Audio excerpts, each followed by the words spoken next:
आज हम समाजवादी और साम्यवादी साहित्य के एक दिलचस्प हिस्से को देख रहे हैं।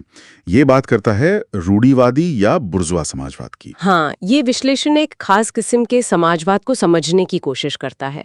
मतलब जो सतह पर तो शायद सुधारवादी लगें, पर असल भी कुछ और हो। बिल्कुल स्रोत के अनुसार इसकी हकीकत कुछ अलग बताई गई है। तो आज हम यही समझेंगे ना बिल्कुल। कि स्रोत के नजरिए से ये विचारधारा आखिर है क्या, इसकी पहचान क्या है। चलिए शुरू करते हैं। तो सबसे पहले स्रोत के मुताबिक ये बुर्जुआ समाजवाद आता कहाँ से है? देखिए, विश्लेषण कहता है कि ये बुर्जुआ वर्ग के ही एक हिस्से से पनपता है। अच्छा। उन्हीं के अंदर से। हाँ, ये वो लोग हैं जो समाज की कुछ दिक्कतें, कुछ परेशानियां ठीक करना चाहते हैं, क्यों? ताकि जो मौजूदा व्यवस्था है यानी बुर्जुआ समाज वो बना रहे, मतलब उसे कोई खतरा ना हो। अच्छा, तो मतलब ये सुधार असल में व्यवस्था को बचाने के लिए है। और कौन लोग होते हैं इसके पीछे? समर्थक कौन है? हाँ, बिल्कुल। यहाँ बताया गया है कि इनमें अर्थशास्त्री हैं, परोपकारी हैं, मानवतावादी हैं। हम्म। फिर वो लोग जो मजदूर वर्ग की हालत सुधारने का दावा करते हैं, दान संगठन चलाने वाले, मतलब कई तरह के सुधारक। अच्छा।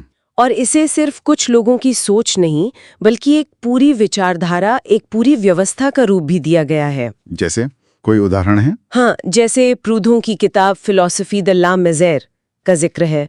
उसमें भी ऐसे ही सुधारों की बात थी जो पूंजीवादी व्यवस्था को आसासन बदले बिना उसकी कुछ दिक्कतों को दूर करने की कोशिश करते थे।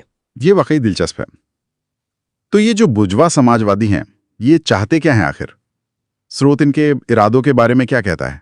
यहाँ तर्क ये दिया गया है कि ये लोग आधुनिक समाज के फायदे तो सब चाहते हैं। हाँ, वो तो चाहेंगे ही। लेकिन उसके साथ जो संघर्ष आते हैं, जो खतरे हैं, उनसे बचना चाहते हैं। अच्छा, मतलब ये कि समाज तो यही रहे, मौजूदा समाज, बस उसमें जो क्या कहते हैं क्रांतिकारी या उथल-पुथल मचाने वाले तत्व हैं, वो ना हो। हाँ, वो ना हो।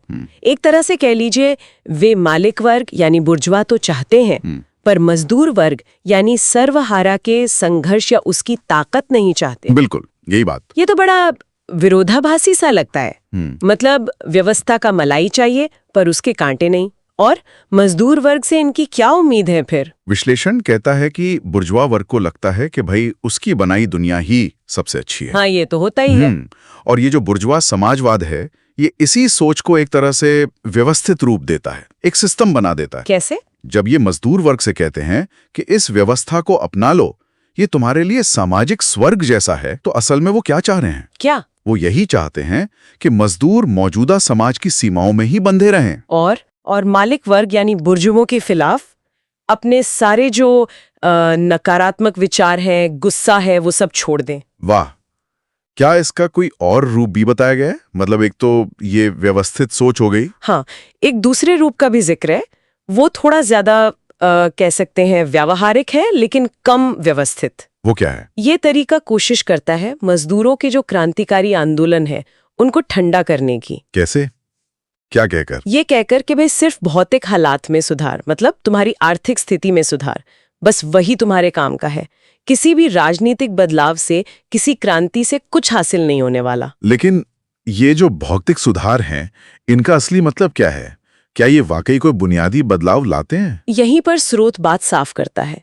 वो कहता है कि इन सुधारों का मतलब उत्पादन के जो मौजूदा बुर्जुआ संबंध है, उनको खत्म करना बिल्कुल नहीं है। अच्छा। वो तो सिर्फ क्रांति से ही हो सकता है, ऐसा स्रोत का मानना है। बल्कि इन सुधारों का मतलब है प्रशासनिक सुधार। Administrative changes. प्रशासनिक सुधार मतलब ऐसे सुधार जो इन्हीं मौजूदा संबंधों के बने रहने पर टिके हों। तो ये सुधार असल में पूंजी और श्रम के रिश्ते को नहीं बदलते। तो फिर करते क्या है ये?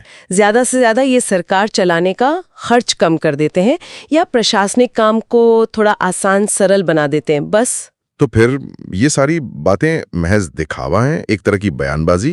काफी हद तक दस्तावेज में आगे यही कहा गया है कि ये बुर्जुआ समाजवाद अपने असली रंग में, अपनी पूरी अभिव्यक्ति में तब आता है जब ये सिर्फ एक अलंकारिक भाषा, एक नारा बनकर रह जाता है। नारा? जैसे मुक्त व्यापार। क्यों? मजदूर वर्ग के फायदे के लिए। अच्छा। सुरक्षात्मक टैक्स। क्यों? मजदूर वर्ग के फायदे के लिए। जेल सुधार। क्यों? मजदूर वर्ग के फायदे के लिए। वाह! यानी हर चीज मजदूर वर्ग के फायदे के नाम पर असल में अब बुर्जुआ वर्ग के अपने फायदे के लिए है।